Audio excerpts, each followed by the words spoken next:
Rapaz, ó, fala o pipoca com com o jornalista Aidon. Um oferecimento aqui, a gente tem.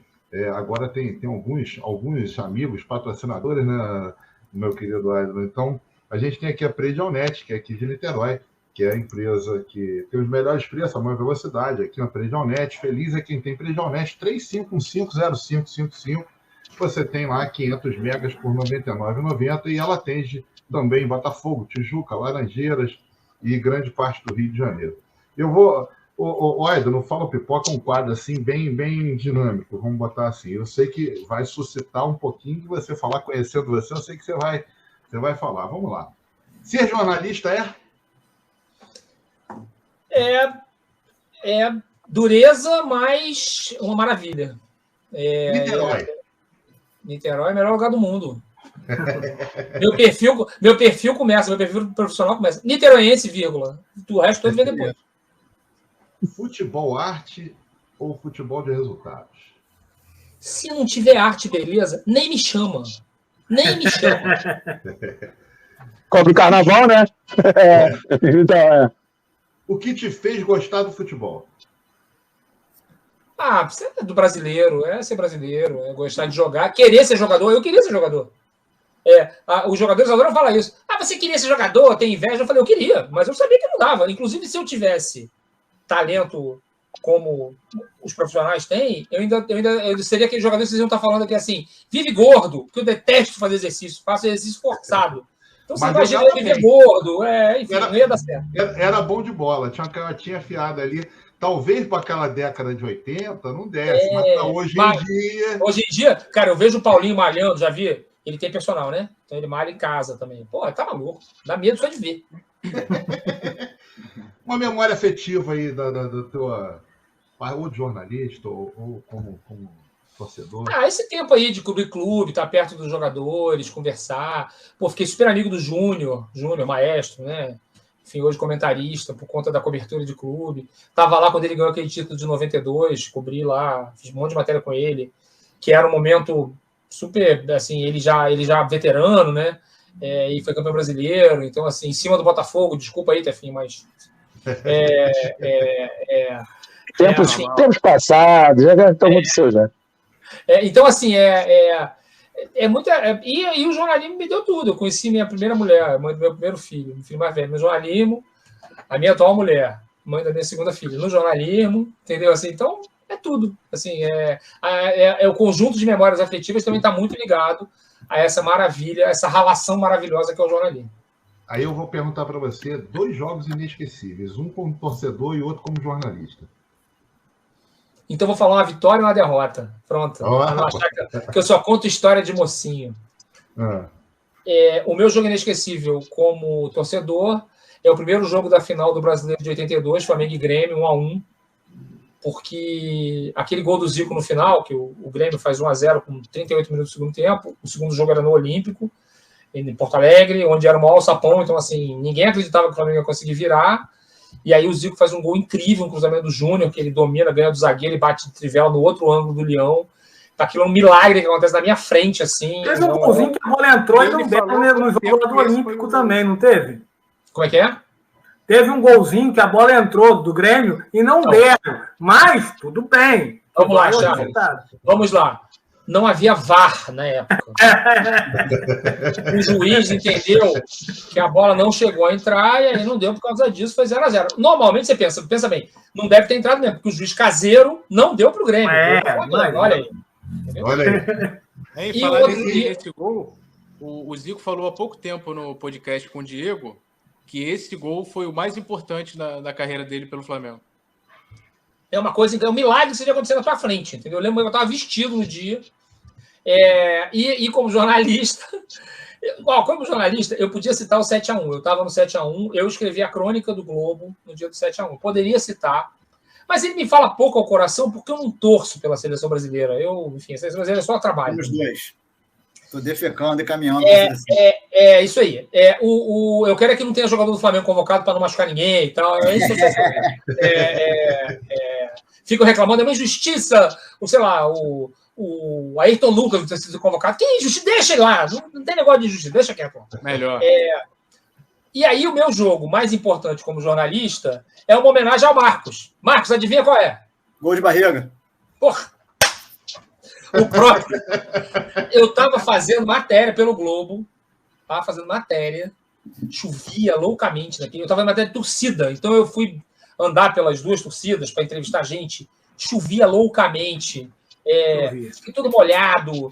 Aí fui ficando meio gripado durante o jogo, com dor de cabeça.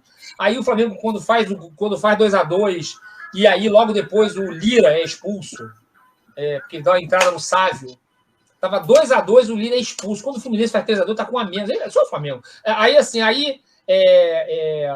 tem um contra-ataque que vão Rodrigo Mendes, 3-1. Rodrigo Mendes pelo meio, Romário pela direita e Sávio pela esquerda. Ele podia fazer umas 60 coisas. Ele caminha com a bola e chuta pro gol ridiculamente assim para fora. E aí no lance seguinte sai o gol de barriga. E eu tendo que voltar para a redação. E aí, assim, tava 2-2 até 40. O gol de barriga foi 42, 41. Foi 42. Então tinha uma questão que é a seguinte: a minha matéria estava encaminhada. Eu já estava pensando na matéria, a gente tinha muito pouco tempo para escrever, né? Depois do jogo. A matéria estava toda encaminhada para o título do ano do centenário do Flamengo, né? Então, assim, eu estava pensando nos personagens que eu entrevistei e tudo, o que eu ia contar e tudo mais. Quando sai o gol de barriga, a matéria desmorona. Muda tudo. E eu tenho que parir uma matéria que tenha o gol de barriga. O Renato não estava jogando porra nenhuma. Porra nenhuma, ele fez um gol e deu assistência pro Leonardo na segunda? No segundo ele gol? não estava. Não, naquele momento do jogo, ele não estava pegando mais na bola, estava muito cansado, entendeu? Isso o Ailton estava jogando muito. O Ailton. Isso foi. O Ailton jogou mais. O verdadeiro melhor jogador em campo foi o Ailton. É porque, enfim, né? Que, aliás, na súmula é o gol dele, né? O gol é dele. Ele fala disso aí. Agora, duas perguntas. Aqui, rapidinho, só para terminar. Aí eu tive que parir, eu morri de dor de cabeça. Tive que parir uma matéria, todo ao contrário do que eu tinha imaginado. Obviamente que a matéria não ficou boa. E no dia seguinte, todo mundo me sacaneou dizendo que eu estava magoado porque o Flamengo perdeu, não é nada disso, eu estava trabalhando. Então, assim. Mas, assim, é um jogo que é isso que, por isso, eu tenho que.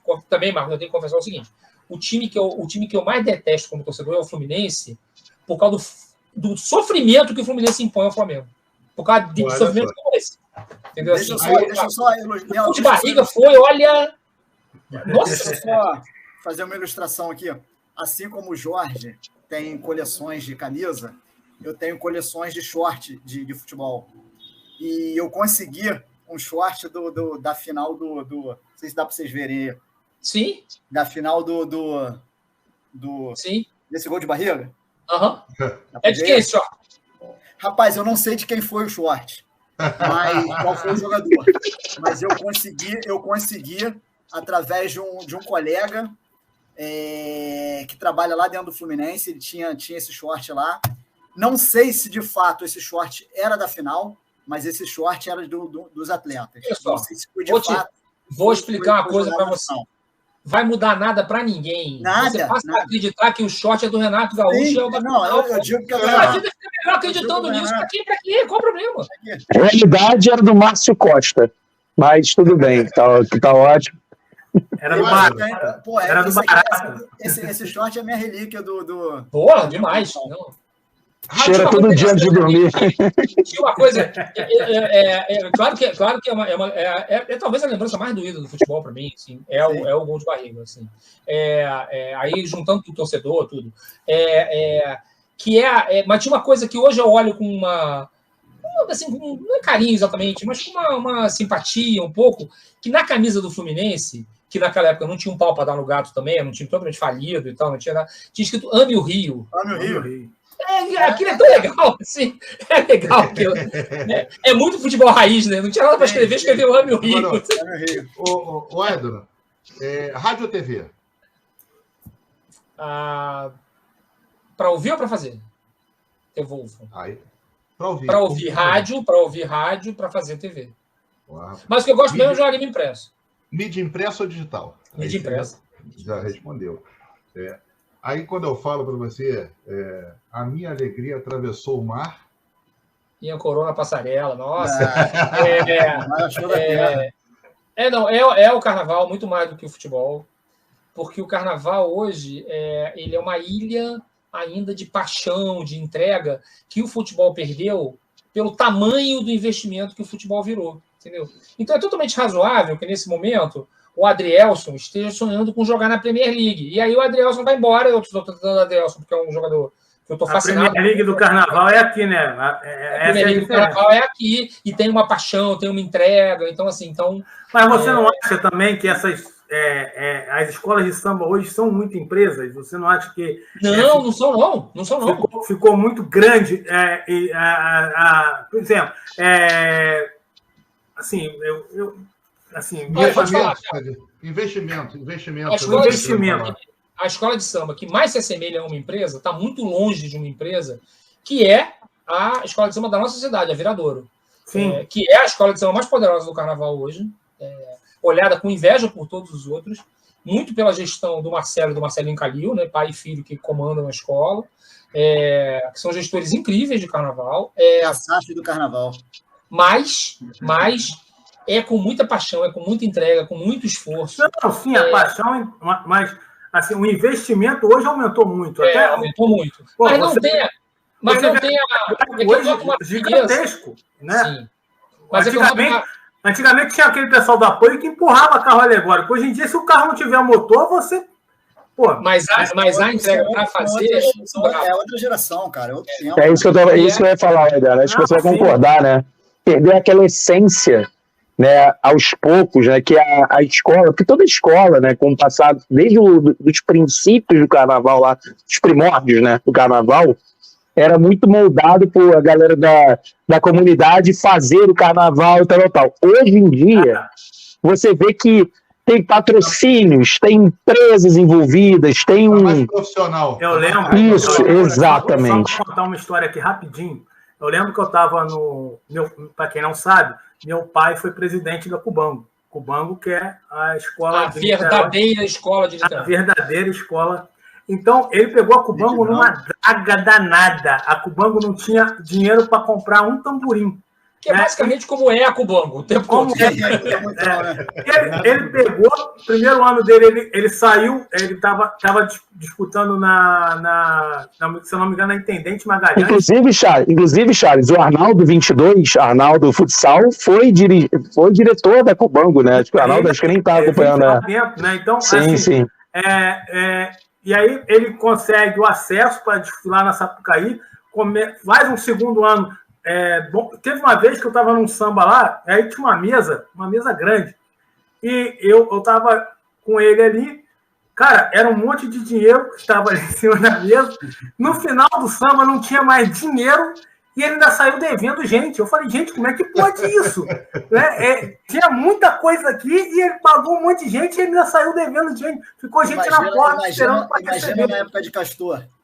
Porra, então, assim, era isso... Eu estou falando de quase 20 anos atrás, né? Então falando de Cubango, mas tem uma diferença numa cidade. O fato de ser um jogo só, que é um jogo só a escola de samba, né? É um jogo por ano. Acaba dando uma força a esse momento que diferencia um pouco daquela coisa muito pasteurizada que em que os clubes se transformaram, porque eles se fecharam completamente.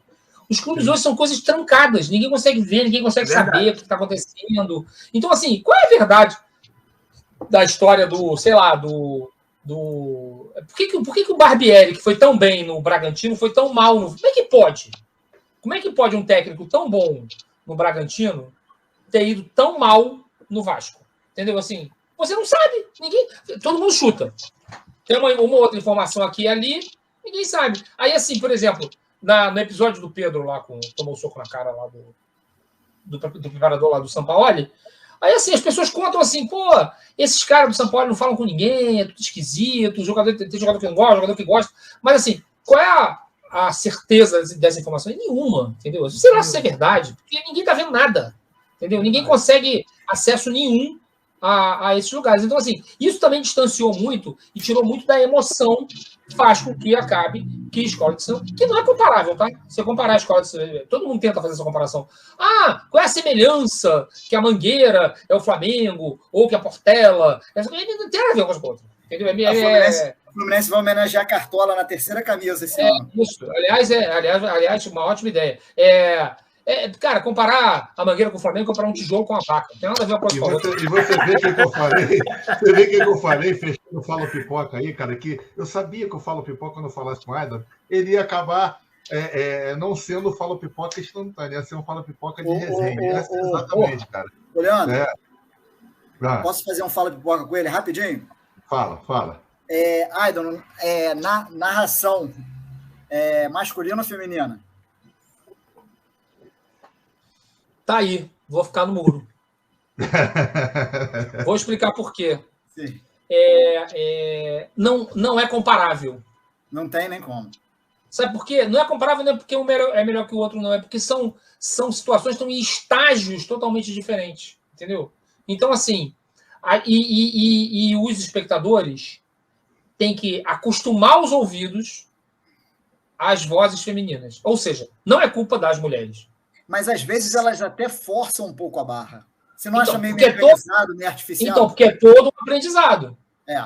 E aí elas sofrem de um problema, porque nós somos um país muito machista.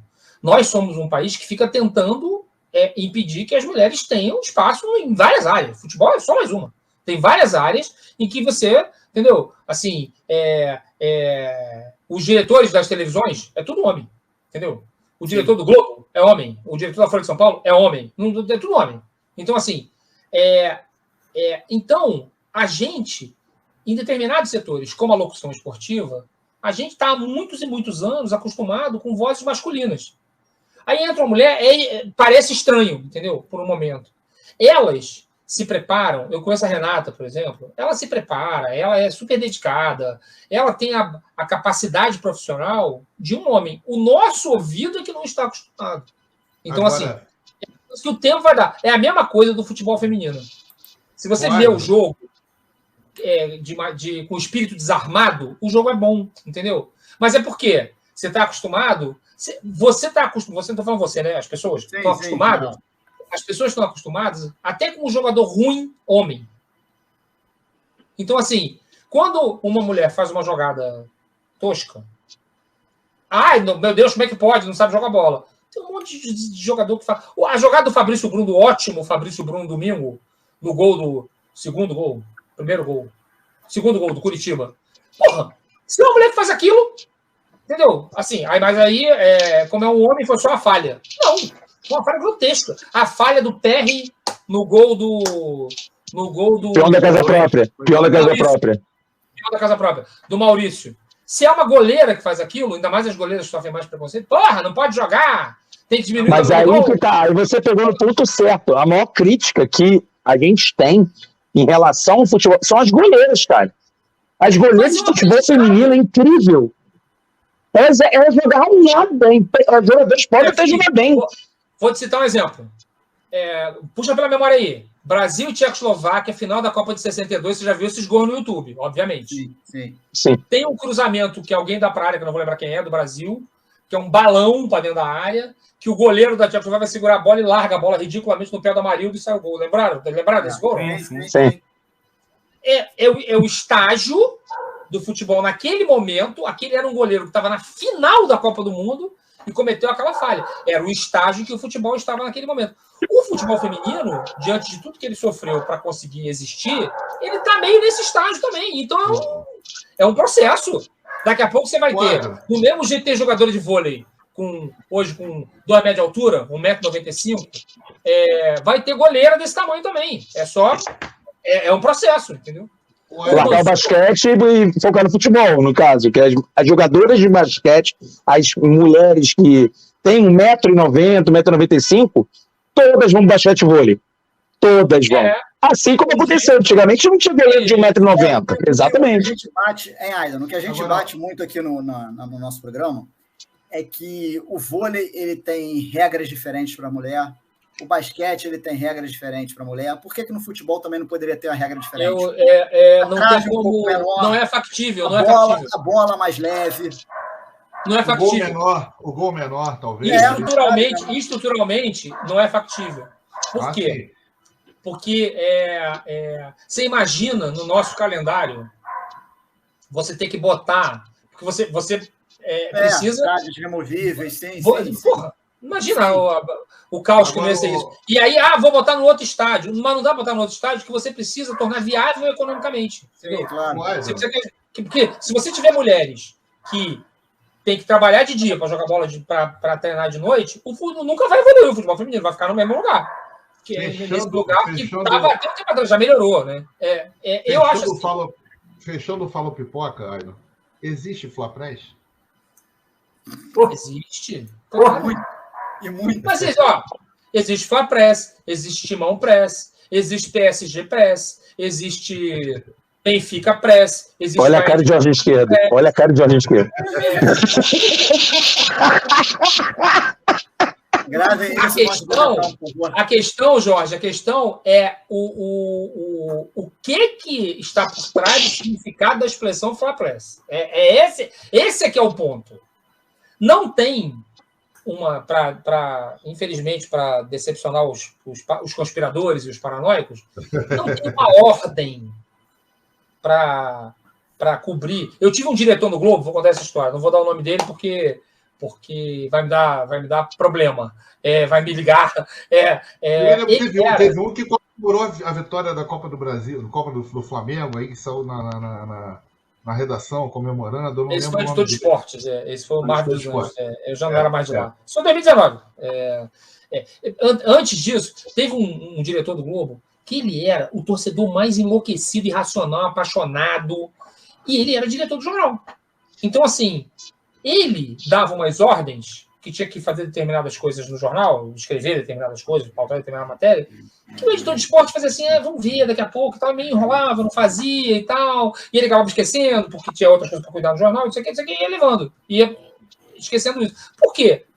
Porque por que eu digo que existe Fla-Press? O Flamengo terá mais espaço na mídia, porque ele dá mais audiência. Ele dá mais audiência de quem é Flamengo e dá mais audiência de quem não é, porque todo mundo está interessado. O que são casos raríssimos, e aí até dá para citar o nome, porque é óbvio, é jornalista tipo o Renato Maurício Prado. Que o Renato Maurício Prado tinha lá um espaço dele como... Quando o Renato Maurício Prado foi editor, ele não privilegiava o Flamengo no sentido de distorcer a notícia ou de sacanear o outro time e tal. O que ele privilegiava o Flamengo era na coluna dele, no espaço de opinião dele, que ele tinha lá, e aí era aquela coisa totalmente irracional com o Flamengo, como é até hoje. Ele é um pouco mais ufanista nas manchetes, talvez. Mas que porque a perspectiva da manchete é comercial. Sim. Então, assim, outro dia um amigo meu me falou, isso nem tem mais importância no mundo de hoje, né? Mas outro dia, no jogo de sábado, foi sábado o jogo do Botafogo? Não. Foi no jogo do Inter. Foi no jogo do Inter. Foi sábado também. No jogo do Inter, no dia seguinte, não tinha Botafogo na primeira página do jornal. Do Globo. Não tinha. Aí um monte de amigo meu me manda mensagem. Eu não sou do Globo, tenho 8 anos, mas me manda mensagem ainda. Porque não sei o que é o Globo é Flamengo, que não sei o que é Flamengo. E assim, tem 1000 fatores que influenciam isso. O Flamengo foi eliminado pelo Olímpia e não teve primeira página. Pois aí assim, e também tem erro. Porque também não tem só conspiração. As pessoas acham que tem conspiração, tem erro. Tem o cara que erra, que em vez de chamar, não dá. Entendeu? Então, assim, vou contar uma história engraçada do Globo. A família Marinho, dona do Grupo Globo, né, da TV Globo, do Globo e tal, toda rubro-negra, inteira. Sério? Toda, inteira. Mas eles têm a perspectiva do negócio. E na perspectiva do negócio, ter Flamengo e Corinthians bem é bom para eles. É bom porque dá mais dinheiro. É uma perspectiva de negócio. Porque são as duas maiores torcidas. Que nem o Bayern de Munique na Alemanha. O Bayern de Munique na Alemanha tem uma cobertura muito maior que os outros, porque ele é muito maior, em termos de torcida e de público. Aí, assim, para terminar a história quando o Globo foi lançar os princípios editoriais, princípios e valores editoriais, que são a bíblia de como é que o Globo se comporta, né? Tinha uma determinada... Eu fui um dos revisores lá do texto final desse Princípios e Valores. Aí, tinha uma hora que devia escrito assim: o Globo não tem partido político, religião. Não, estava escrito lá. Partido político, religião. Tinha umas 5 coisas: doutrina econômica, preferência cultural e clube de futebol. Tinha escrito tudo isso. Aí, na versão final, isso, gente, o Princípios e Valores, esse código, é uma coisa do dono do jornal. Não é uma matéria. É um conjunto de orientações que é do dono da empresa. É o assunto dele, entendeu? Então, assim, aí, isso existe até hoje em todas as empresas jornalísticas. Aí, por causa de espaço, teve que encolher essa frase lá, porque estava numa página, não sei o que, uma questão industrial. E aí a decisão do dono da empresa foi tirar o clube de futebol. Não tem. Aí ficou: o Globo não tem partido político, não tem religião, não tem doutrina econômica. Mas não tem não sei o que, mas é Mengão, porra! Foi a piada que a gente fez. Não saiu, evidentemente, ficou sem nada, sem a referência a clube de futebol. E aí, assim, a questão é econômica, entendeu? Do tratamento a esses clubes. Tem um programa na ESPN, que é um canal. A ESPN pertence ao grupo Disney. Ou seja, é uma multinacional, é a maior multinacional do entretenimento no mundo. O maior grupo empresarial do entretenimento do mundo, o grupo Disney. Eles têm um programa que passa de tarde, que chama F90, se eu não me engano, ou F360. 360. F, evidentemente, é de futebol. Mas os espectadores todos da ESPN sacaneiam dizendo que é de Flamengo, que é Flamengo 360. Porque, mas a ESPN puxa uma sardinha pro Corinthians. Mas puxa do Flamengo também. Porque a ESPN é em São Paulo, praticamente, todo em São Paulo. Então, assim, agora... O Alexandre Araújo, quando esteve aqui, ele falou que ele estava na época na Fox, né? E você vê como que a loucura da imprensa funciona. Ele estava com uma entrevista com o Zico, né? O pessoal estava entrevistando o Zico. Aí um diretor lá da Fox mandou abreviar a entrevista com o Zico, porque ia falar um diretor do Palmeiras ao vivo. Aí cortaram a entrevista com o Zico no programa que ele apresentava. E aí foi um dos motivos que ele e o Ricardo Martins ficaram irritados, que ele apresentava o Fox Sport Rádio.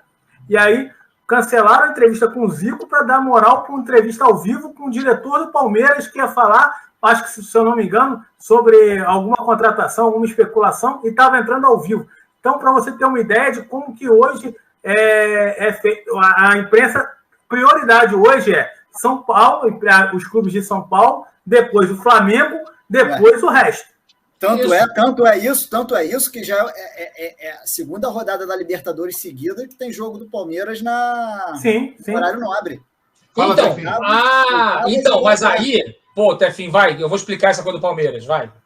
Pode explicar antes. Melhor explicar antes. Cara, especialmente na Libertadores, na Copa do Brasil é mais fácil, porque tem uma maleabilidade maior que a CBF. Com a Conmebol, irmão, eles negociam jogo a jogo com todas as televisões. É um inferno. Então, assim, inclusive, a diretoria do Flamengo, numa época que estava tomando porrada da ESPN aberta, que era a época de trocar... Quem era mesmo? Vitor Pereira por Sampaoli, que estava apanhando muito. A diretoria do Flamengo negociou, deu mais jogos para a ESPN, tentando que a ESPN diminuísse a porradaria. E não diminuiu, porque ninguém vai fazer isso, ninguém vai deixar de fazer, ninguém vai deixar de falar. Mas não tem, isso eu posso garantir. Não, o jornalista pode até falar coisas pela convicção dele, coisas erradas. A diretoria do Flamengo estava subornando a ESPN? Tentando. Mas deu jogos, gastou dinheiro à toa. Porque deu jogos e não adiantou nada. Entendeu? Assim, porque continuou a porrada cantando do mesmo jeito. Mas merecia. Claro, não acontece. Posso garantir. Não acontece de um chefe chegar para um comando e dizer assim, não fala isso não, fala aquilo ali. Isso não acontece. O que pode acontecer é assim, a direção do programa decide que um determinado tema não vai estar entre os assuntos do programa, aí o tema não é apresentado e tal, e não rola. Isso é outra coisa, que é uma coisa da televisão. Então, assim, agora, chegar para mim e não vai falar, não há essa possibilidade. Né? Com ninguém, não é só comigo, não, com ninguém. Podem perguntar pro Led semana que vem, ele vai dizer, pô, não imagina, fala o que eu quiser, entendeu? É claro que... Fala aí, Tefinho. Fala aí. Não, é exatamente sobre essa questão, assim, até eu citei, né, antes sobre a questão da mídia independente, da mídia tradicional, de tudo isso. Né? E tem outras pessoas, né? O Thiago Franklin, também tem o Zé Fogareiro, que, cara, é um cara muito da antiga, que fala sobre Botafogo. Tem o Glorious Connection, que é faz algumas lives sobre futebol, né? Obviamente, principalmente sobre Botafogo. Né? E eles sempre batem muito na tecla, né, de uma coisa que eu acho que o Adama, acho que ele entende assim, bastante, porque ele vive isso desde muitos anos, ele sabe do que se trata. Né? Não é questão só da Fla-Pres, é uma questão que até foi citado, né? A capa não é do clube que venceu, a primeira página não é do clube que venceu, vai ser sempre remetendo. E, cara, meu pai não é jornalista, foi jornaleiro a vida inteira. Ele trabalhou com jornais, eu vivi jornais minha vida toda. E eu vivi muito isso. Né? Porque vai trazer o Globo, o Dia, o Lance, todos os jornais para casa. Eu lia desde pequeno, sempre acostumado a tratar muito com isso.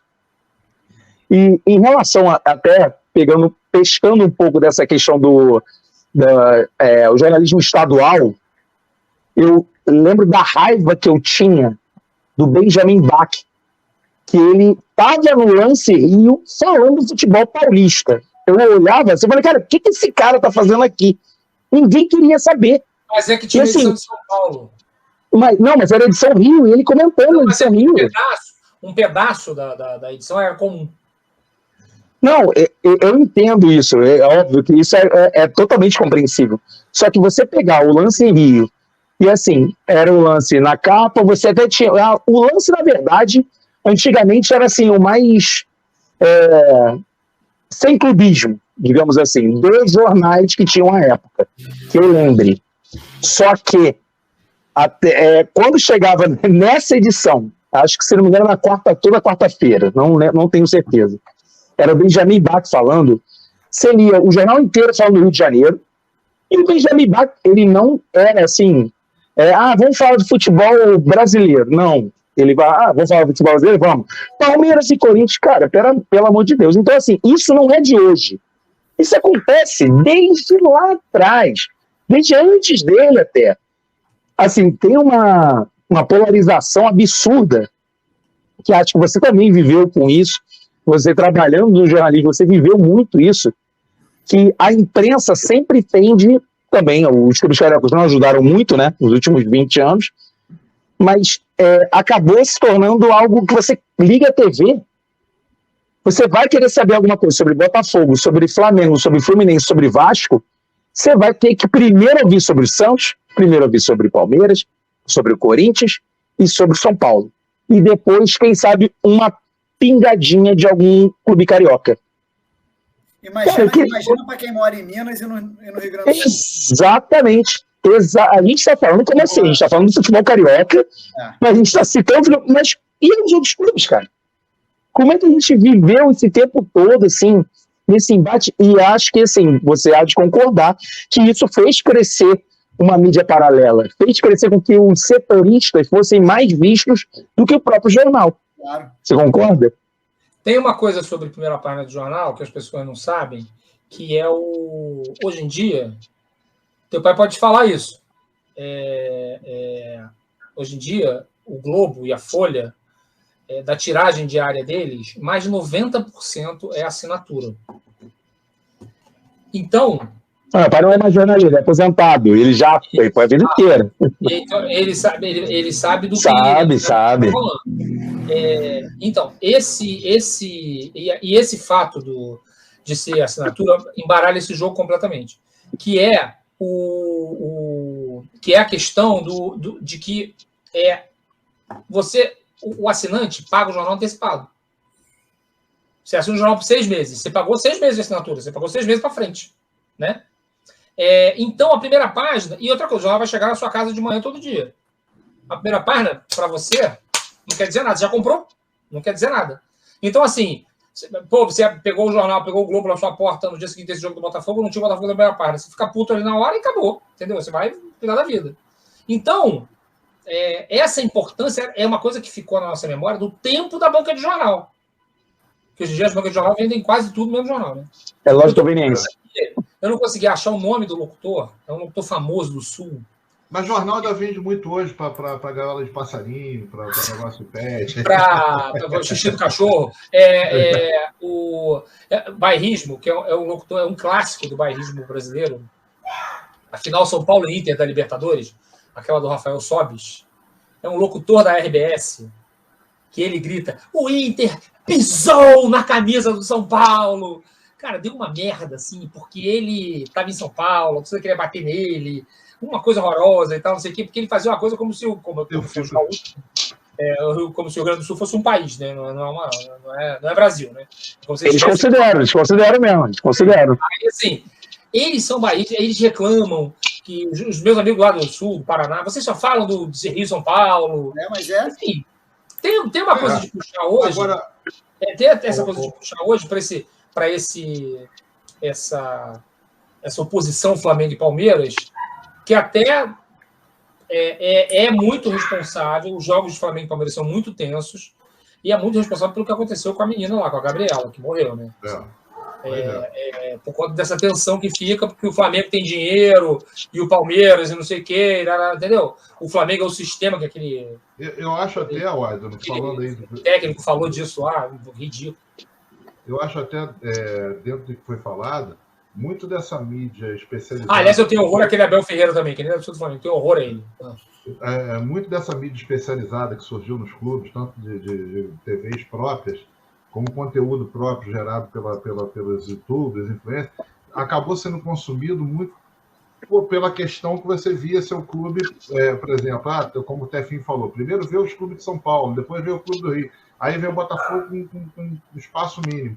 Então, o torcedor acabou consumindo essa mídia alternativa, essa mídia digital que surgiu, né? Isso foi uma coisa... Parece que eles cavaram uma cova, né? Eles mesmo cavaram a cova e... Essa mídia fala o que o torcedor quer ouvir também. Também tem isso.